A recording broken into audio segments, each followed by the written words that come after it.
President Trump is relieved after the Mueller report release, while the special counsel battles a company over a subpoena. One of the suspects charged in the Pike County family murders is making a special request in prison. And in sports, the Ohio women's basketball team is moving forward in the National Invitation Tournament. Newswatch starts right now. Broadcasting live from WOUB TV in Athens, this is Newswatch. Good evening, I'm Ben Schwartz. Thank you so much for joining us. The Supreme Court will not review a lower court order requiring an unnamed corporation to comply with a subpoena. Instead, the matter will be handed to federal prosecutors in D.C. That's the latest battle in Washington after the special counsel's investigation into President Trump and Russia concluded over the weekend. Kristen Holmes has the reactions to the report. President Trump speaking out about the Robert Mueller report. They lied to Congress. Many of them, you know who they are. They've done so many evil things. I will tell you, I love this country.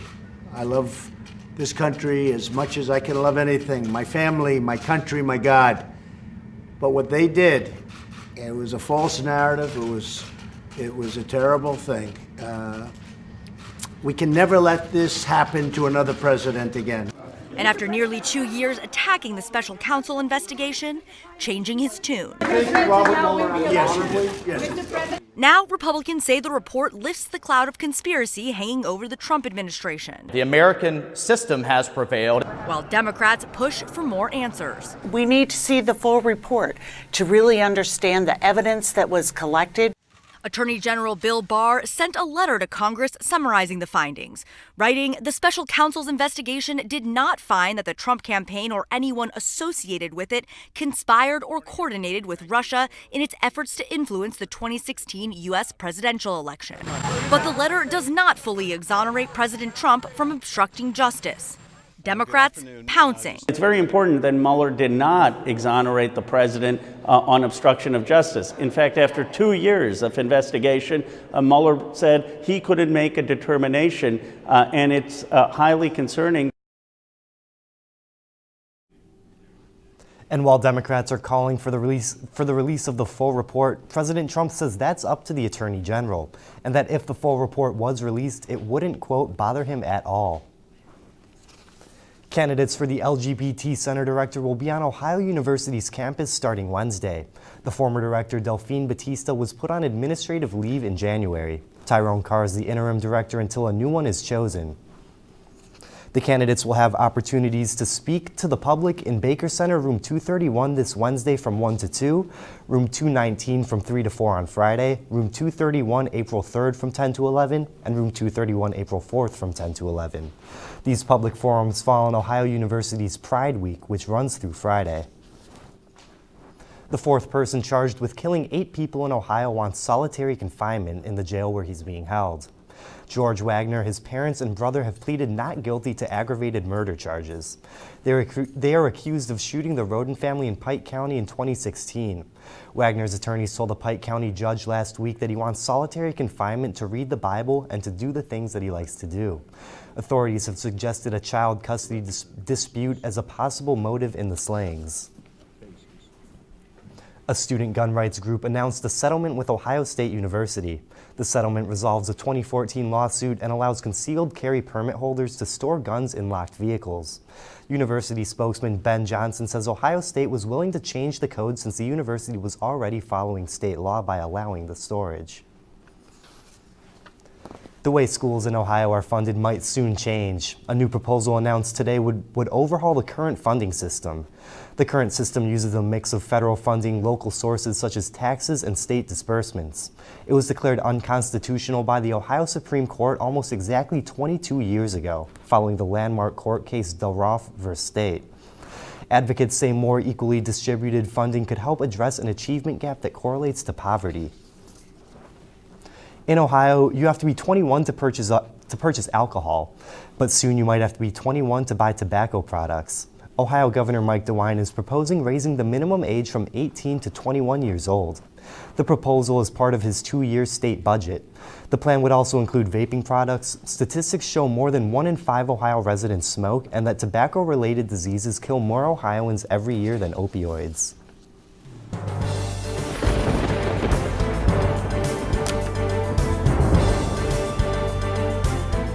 Good evening, I'm forecaster Blake Hardesty. It was a pretty wet day out there in Athens today. Really needed that umbrella as you head out. Those rain showers are going to be moving out of the area. It's going to be a pretty cold night tonight as well. Take a look behind me. Right now we're looking at 47 degrees for our temperatures here in Athens.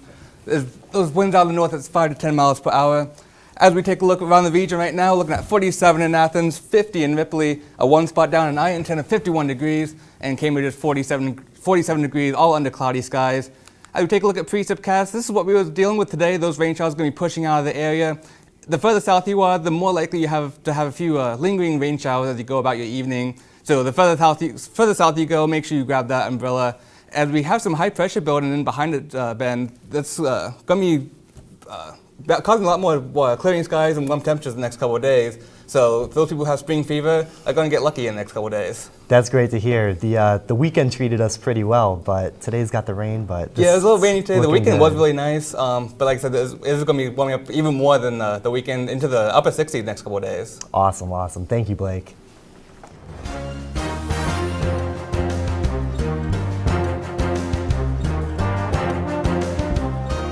Hundreds of students took to the streets instead of school this morning in Pittsburgh. The Pittsburgh Public School students organized a walkout and demonstration in the wake of Friday's verdict in the Antoine Rose murder trial. A jury found former East Pittsburgh police officer Michael Rothfeld not guilty of the murder and manslaughter in the 2018 shooting death of Rose. Rose's mother said after the acquittal, their fight for justice is far from over. I just pray that he sees Antoine's face in everything he does. When he closes his eyes, when he wakes up, when he lays down, when he's driving his car, the same way I do. Rose was shot and killed while running from Rothfeld after a traffic stop last June. The teen was riding in a car suspected in another shooting earlier, but prosecutors don't believe he was the shooter in that incident. A former Toledo minister accused of having sex with a teenager will be on trial this week. Anthony Haynes could face up to life in prison if convicted on charges including child sex trafficking. He's pleaded not guilty. 2 other Toledo area pastors charged in the investigation pleaded guilty. Haynes began pursuing the 14-year-old girl in 2014, telling her not to say anything because it would ruin his family and church. Haynes' wife and stepdaughter also faced charges after authorities say they abducted the victim in January and warned her against testifying. Boeing is testing a new software in the wake of 2 fatal crashes, what this means for your next flight. Plus, how clean is the food you eat? Find out what foods have the most pesticides. Newswatch will be right back. WOUB is member-supported public television. Your contribution keeps WOUB available in your community. Become a member with a gift of $60 or more for access to stream more than 1,000 of your favorite PBS programs through WOUB Passport. Programs like Nature, Sherlock, and all episodes of Downton Abbey and Victoria. Pledge now at woub.org. And thank you. This is a box that showed you a world beyond your own. It was just a box. But the world has changed, and so have we. And now the box can be almost any size or shape. And you decide what you want to explore. Anytime, any place. Break out of the box with PBS. Welcome in, Hardwood fans. Now, as you know, we've already aired our season finale where you see all these great people behind me who made our all-hero and all-future teams. But that doesn't mean our coverage stops. There are still a lot of teams in the playoffs and games left to be played. So if you want to stay up to date with all that and all the other TVC action, then go follow our social media. Like us on Facebook, add us on Snapchat, and follow us on Twitter. And always remember to be heroic.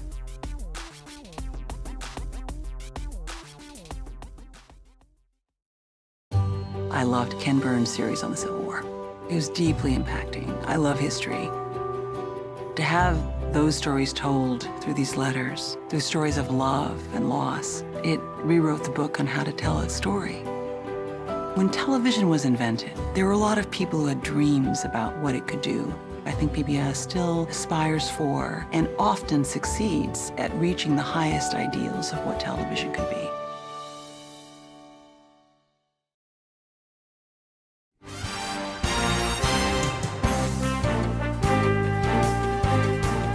Several people are recovering in Israel after a rocket fired from Gaza hit a home north of Tel Aviv earlier today.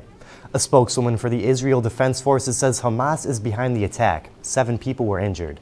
This is the farthest a rocket has been fired into Israel since 2014. The Defense Ministry has closed 2 border crossings between Israel and Gaza. About 1,300 passengers and crew members were evacuated Saturday from a cruise ship off Norway. The Viking Sky cruise ship sent a distress signal due to engine problems and bad weather. Over 100 people were airlifted. 8 people were brought ashore with minor injuries. Boeing has been under fire following 2 fatal crashes within 5 months. Now the company is testing new software patches to prevent future crashes. Still, American carriers are warning flights will continue to be canceled as the new software is tested. More than 370 planes remain grounded worldwide as Boeing now tests software changes for their 737 MAX 8 planes. The FAA grounded them indefinitely after 2 of the planes crashed, killing more than 300 people in total. Ethiopian Airlines is among the many anxious for answers. They just happened in a span of 5 months, similar flight pattern. They both happened, the accident happened during takeoff, and there are a lot of similarities. The causes of both of these crashes haven't been officially determined, but the focus has been on an automatic safety feature that may have incorrectly forced the nose of each plane to dip. Over the weekend, pilots and training officials from multiple airlines met with Boeing officials in Seattle to test these changes, according to a person briefed on the tests. We'll have to wait and see the correction that is being worked out by Boeing, and we'll have to convince ourselves before we put these airplanes back to air. As of Monday, Southwest is canceling flights 5 days out as a result of this grounding, while American is canceling about 90 flights a day through April 24th. In Washington, I'm Omar Jimenez. Kale is known to be healthy, but it was just named one of the 12 fruits and vegetables with the most pesticide residue. Is this produce on the list you buy? It is going to have lots of sunshine returning. Those temperatures are going to be increasing a good bit. And we have some as we go into the next weekend, we have some rain showers returning. I have more details about that coming up when Newswatch returns. But first, here's a look at stocks of local interest.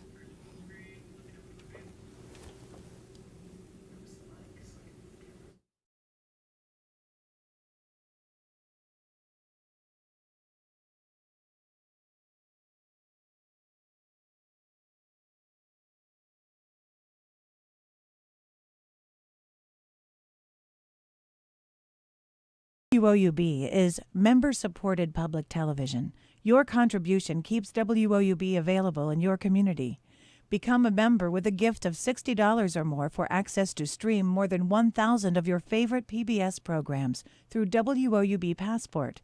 Programs like Nature, Sherlock, and all episodes of Downton Abbey and Victoria. Pledge now at woub.org. And thank you.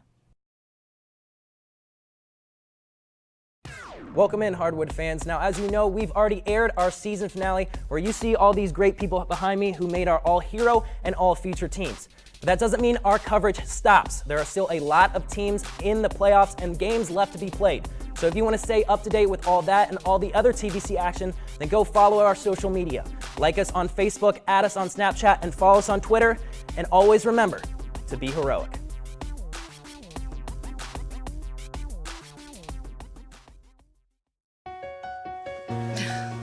What are you doing?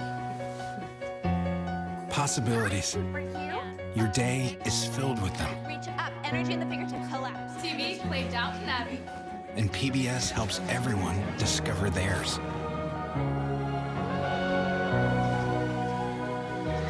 Anytime, anywhere. Up in the sky, you can see it. PBS, we're with you for life. PBS had a special on Pearl Harbor, and once Landon started watching the show about the Arizona, he completely became fascinated. That's Donald Stratton, and that's me. And then his Christmas wish this year was to meet Donald Stratton, one of the survivors from the Arizona. So good to see you, buddy. Everything that Landon has learned from PBS, it's immeasurable. This is for you. Thank you, big guy.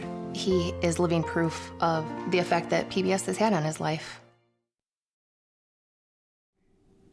How clean is the produce you're buying? Besides the ground and soil it grew in, what else could be on it? In today's Health Minute, Meredith Wood shows you just how dirty some of your favorite fruits and veggies actually are.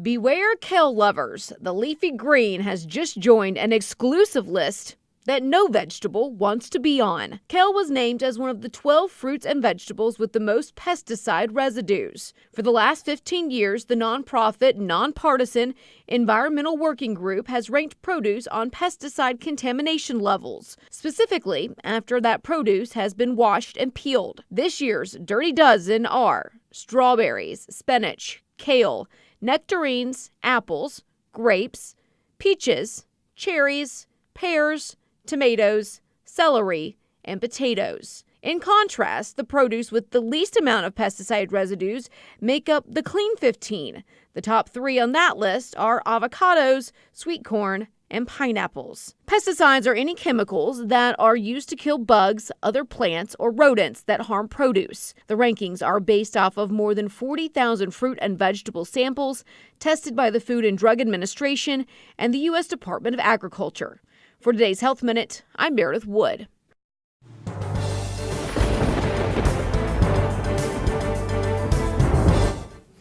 Those rain showers are going to be moving out of the area. The further south you are, the more likely you are to get wet tonight.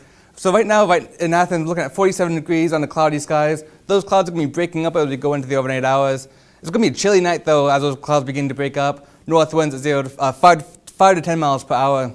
I'll take a look around the region right now, looking at 51 for one spot in Ironton, 50 in Ripley, 47 in Cambridge, and the cool spots of 41 in Newark and Columbus, all under cloudy skies. Like I said, those clouds will be breaking up as we go into the overnight hours. Looking at precipcast, this is what we were dealing with today. Those rain showers are going to be pushing out of the area, making way for this high pressure to build behind it. That's going to give way to lots of sunshine over the next couple of days, as well as some rapidly increasing temperatures as we go into the next couple of days. Here's tomorrow, that high pressure begins to move in, and by tomorrow night, that high pressure kind of sticks around for a while, and it's going to give us some very nice conditions for springtime later this week. Tonight in Athens, looking at 28 degrees, so very chilly night. If you're going out and about, you might want to grab that coat as you go head out the doors. Could be a little chilly, with north winds at 5 to 10 miles per hour out of the north. As we go hour by hour tonight, looking at 8 p.m., 45 degrees with some lingering rain showers as we head down to the southern part of Ohio. Temperature's going to drop rapidly to 33 by midnight, and 8 a.m. waking up tomorrow morning. It's going to be a cold morning, 29 degrees. It's going to be sunny, but you're still going to want to grab that coat as you head out the door tomorrow. Overnight lows here in Athens, it's 28 degrees, 30 in Ripley and Ironton. So even down to our southern county is going to be pretty chilly, 25 in Cambridge and 25 over in Columbus as well. As we take a look hour by hour tomorrow, looking at 8 a.m., 29 degrees, so grab that coat tomorrow. Lots of sunshine throughout your day, warming up to 51 degrees by 4 p.m. So it's going to be a very pleasant evening tomorrow, lots of sunshine, so get out there tomorrow and enjoy it. 51 degrees here tomorrow in Athens, pleasant day, lots of sunshine. It's going to warm up even more the next couple of days, so this is just a little taste of springtime here in Athens County. Looking around, high temperatures for tomorrow, 53 degrees in Ripley and Ironton, 51 in Marietta, 51 in Jackson as well, and 49 over in Cambridge, all under sunny skies. As we take a look at the 7-day forecast, looking at lots of sunshine, like I said, the next couple of days, up to 60 degrees by Wednesday, and look at this, 67 for your Thursday. A couple of few clouds here and there, but it's going to remain mostly sunny for the next couple of days. Friday, we are looking at the possibility of some rain showers.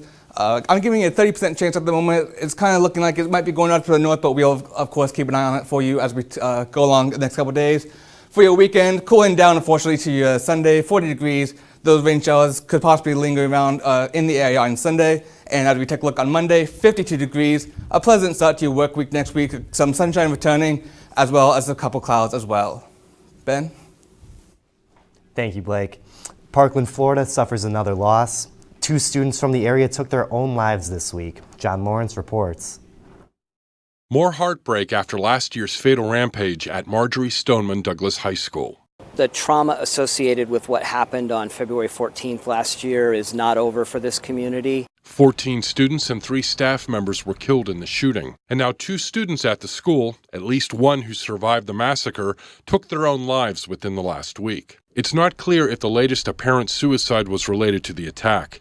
The news comes as the community mourns Sydney Aiello, who died last Sunday. This is a new normal for the MSD, Parkland, and Coral Springs communities, and we just have to recognize that. We can't go back to February 13th as much as we'd like to. Parents and county officials held an emergency meeting Sunday night. The main issue, how to prevent additional suicides. Know that you are not alone. There are so many people who care and so many people who are here to help. Another message stressed, keeping the lines of communication open is vital. So parents have to have very frank discussions with their children right now. And I think the students need to have frank discussions with each other. The gunman behind the February 2018 shooting was a former student at Stoneman Douglas. He confessed to the crime and was indicted on 17 murder counts. I'm John Lawrence reporting. In the weeks that followed the massacre, many students started a national movement that called for policy changes. A report from the Giffords Law Center to Prevent Gun Violence said that the movement resulted in dozens of new gun laws for 26 states and Washington, D.C.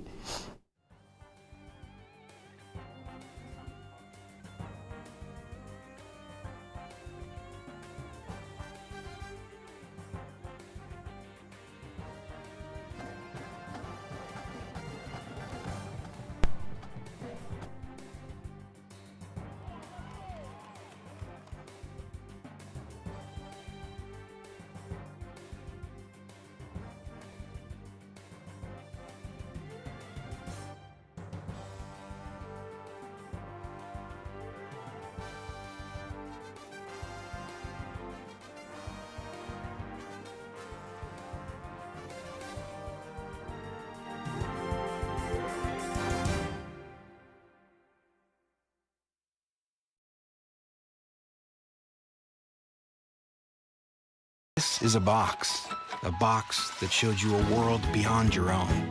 It was just a box, but the world has changed, and so have we. And now the box can be almost any size or shape.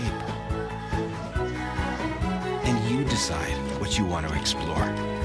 Anytime, any place. Break out of the box with PBS.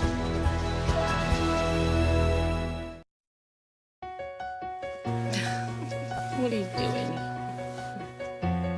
Possibilities. Your day is filled with them. Reach up, energy in the fingertips, collapse. TV, play Downton Abbey. And PBS helps everyone discover theirs.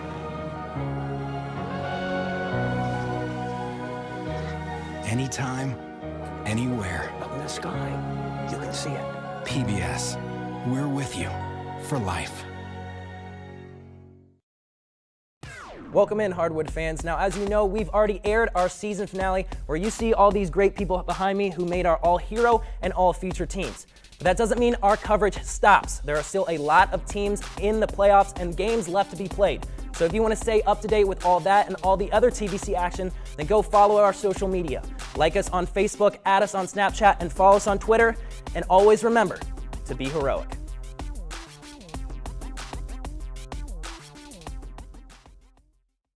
WOUB is member-supported public television. Your contribution keeps WOUB available in your community. Become a member with a gift of $60 or more for access to stream more than 1,000 of your favorite PBS programs through WOUB Passport. Programs like Nature, Sherlock, and all episodes of Downton Abbey and Victoria. Pledge now at WOUB.org. And thank you.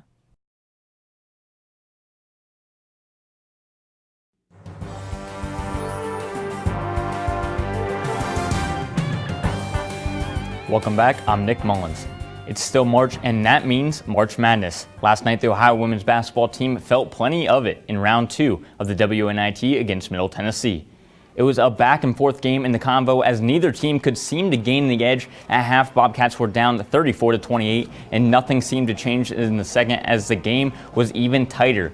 Late in the game, CeCe Hooks set the single-season record for steals, along with becoming the 17th member of the Women's 1,000-Point Club, joining Amani Burke, and she wasn't done. Fast forward to about 30 seconds left. Down 5, Middle Tennessee's Katie Cold hits the 3, and then CeCe has a chance to ice the game at the line, but she misses both. And then under 10 seconds, down 2, the Raiders have the chance to tie it. Quinn Hayes takes it, she kisses the glass, tying the game at 57. But then the Bobcats have 5.6 seconds left. Hooks fakes, she drives, she Euro steps, bang. She called game as the Bobcats move on to face Western Kentucky in the WNIT Sweet 16. With the game on the line, Coach Bolden had no doubt to give the ball to Cece. Yeah, we were going to go to her. Yeah, I mean, there was nothing tricky about it. It was just to figure out a way to get her the ball close to the basket. Spring might officially be here, but the weather was not the indication of that when softball opened MAC play Friday. In the game 1 on Friday, Katie Yoon led the charge with 2 home runs. That's 5 of her in the last 2 games. And on the mound, Maddie McGrady pitched a gem, a complete game and 9 Ks in 7-2 win. On Saturday, the sun was out and the Bobcats looked to sweep Bowling Green in the first game of doubleheader. Ohio fought back from the down 3, pushed the game into extras, and they picked up the nickname Comeback Cats in the last couple weeks, and they reigned true as Morgan Gino RBI single in the 8th to give the 8-7 win. And in the Game 3 of the weekend series, Morgan Gino stayed hot. This one had a lot of scoring from both teams, but nothing was better than Gino's grand slam. Her 5 RBI game tied her for the school record in RBIs. Well, that's definitely been one thing when people ask me, like, oh, your batting average, and I'm like, that's not the most important thing. It's RBIs because that's the team part of it. They would go on to win 15-3, completing the sweep of Bowling Green, and just a few steps away on Bomb Red Stadium, the baseball team was starting off MAC action against Central Michigan.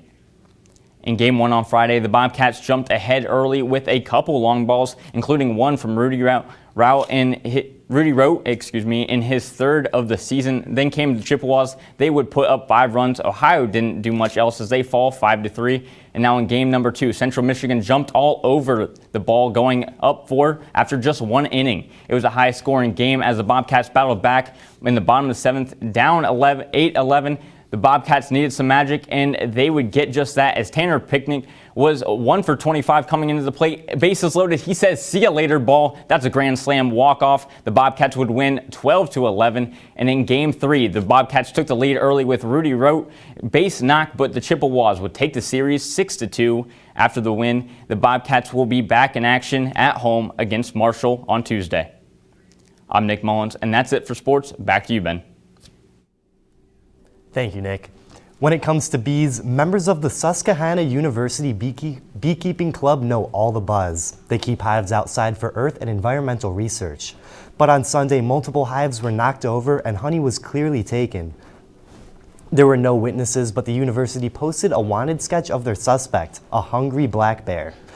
There's now a bear trap set up with donuts to lure the suspect, but the university has had no luck so far. Now let's head back. Well, I don't have any tasty donuts, but I do have plenty of sunshine in the forecast the next couple of days. Right now, we're looking at 51 degrees for tomorrow for a high temperature. Pleasant day, lots of sunshine. A little bit of a breezy day, winds out of the northeast at 5 to 10 miles per hour. As we take a look tomorrow's high temperature is 53 degrees with our warm temperature in Ripley and Ironton, 51 in Jackson, a little cooler up north, 49 in Cambridge, and 47 in Newark and Columbus. All this area is under plenty of sunshine. As we take a look next couple of days, plenty of sunshine through your rest of the week. Sunshine looking at 60 degrees on Wednesday, 67 on Thursday, 65 degrees with possible rain showers on Friday and Saturday, and cooling back down a little bit by your weekend, 40 degrees on Sunday, but likely warming up again by the beginning of your work week on Monday with some partly cloudy skies in there as well. Ben? Thank you, Blake. And that does it for our broadcast this evening. Thank you for watching. I'm Ben Schwartz. Stay tuned for the PBS NewsHour coming up next. And remember, you can find the latest news anytime at WOUB.org. Have a great night.